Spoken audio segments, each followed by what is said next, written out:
All right. Please like the videos, folks. Share the videos out on social media. Subscribe right here, the Voice of College Football, and catch Kevin there at Last Word on College Football. And catch him also for his predictions. All right, his prediction season. And Kevin, do you have some kind of formula? You've released your SEC Eastern Division predictions, correct?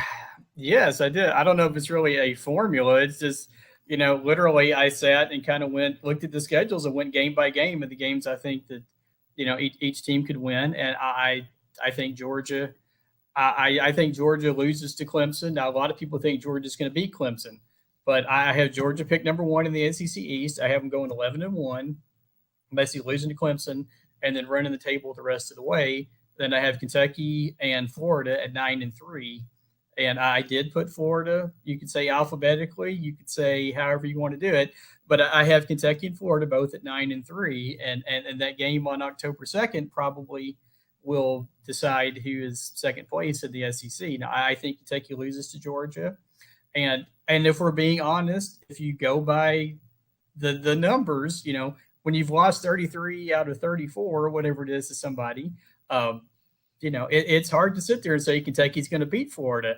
But you also think the last 3 times that Kentucky's played them in Lexington, Kentucky should have won the game and has found ways, new and inventive ways to blow the game.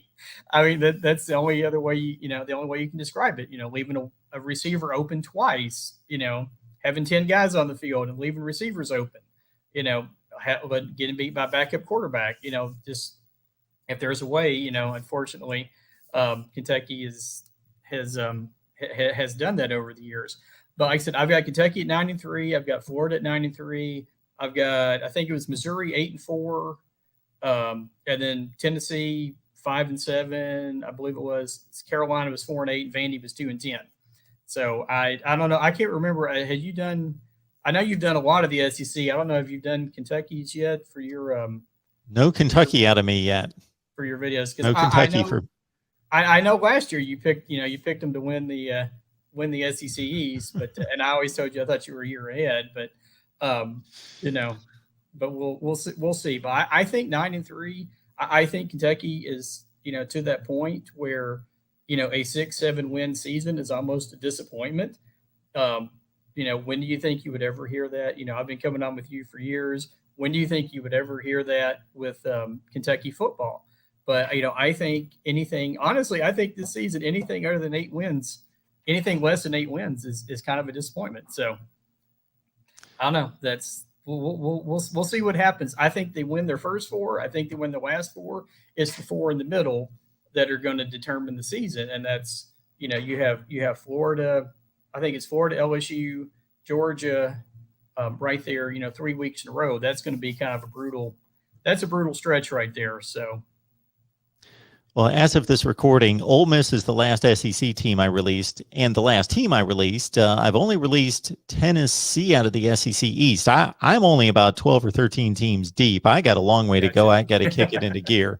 I went nuts over all this expansion talk for about 2 weeks and got behind on my predictions. But they're all here in front of me. I just have to post the video. So yeah, that's something we could talk about. Another day. How that will affect Kentucky if the proposed Alabama and Auburn move to the SEC East, as opposed to, obviously not as big a fan of that one, but the proposed, the 4-team pods where they had, Kentucky, Tennessee, South Carolina, and maybe Vandy or Missouri or somebody. Now I'm like, I would, we would take that one all day because I think you have a really good chance where the program is right now. I think you have a really good chance of, coming out of there. Now, I don't know if they're going to do like a 4, each one of these pods, the 4 teams advance or something. But anyway, it's the whole Oklahoma and Texas thing. It's very, you've done a great job covering all this, the videos and everything. It's going to be really interesting to see what happens going forward. That's for sure. Well, I don't know if this has been proposed, but this just hit me that if you want to advance all the pod winners into a playoff, it seems ridiculous to have a playoff within the conference. But if you limit the number of conference games, Then the dilemma is obviously you have teams advance into the playoffs and then everybody else is playing a short season. You can't have that, but you just seed them like you seed everybody else. So you have just like what we saw last year with the conference championship games being played the same weekend that the rest of the conference teams played, just because they needed to make up games. You could do the same thing there, where you leave kind of this wild card aspect to the schedule, which I think is very interesting, that you don't know who's going to play the last weekend of the season. Right. And you match up the pod winners for a playoff, but you also match up everybody else in the conference to play conference games. But it's intriguing because there's a question mark next to Tennessee. Who are they going to play the last weekend? Oh, well, it just fell in to the seeding process the previous Saturday that, they're going to play Arkansas. Okay. It's worth a thought.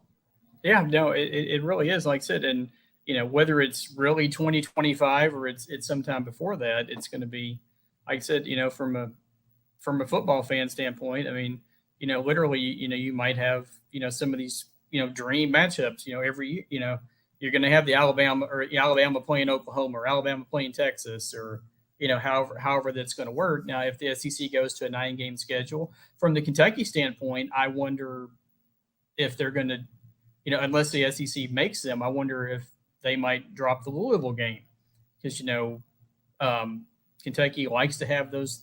They like to have those 3 games that, those quote winnable games. Like this year it's Louisiana Monroe and New Mexico State, and so do you drop the rivalry game? Do you drop one of these other games? Like I said, that's going to be one of the things going forward that's going to be interesting to see. Kevin McGuffey, Last Word on College Football. Again, I encourage you to head on over there, check out our friends there at Last Word. Kevin, I appreciate you stopping by as always, sir. Yes, sir. Thank you for having me, and look forward to talking to you again soon as we get closer to September 4th.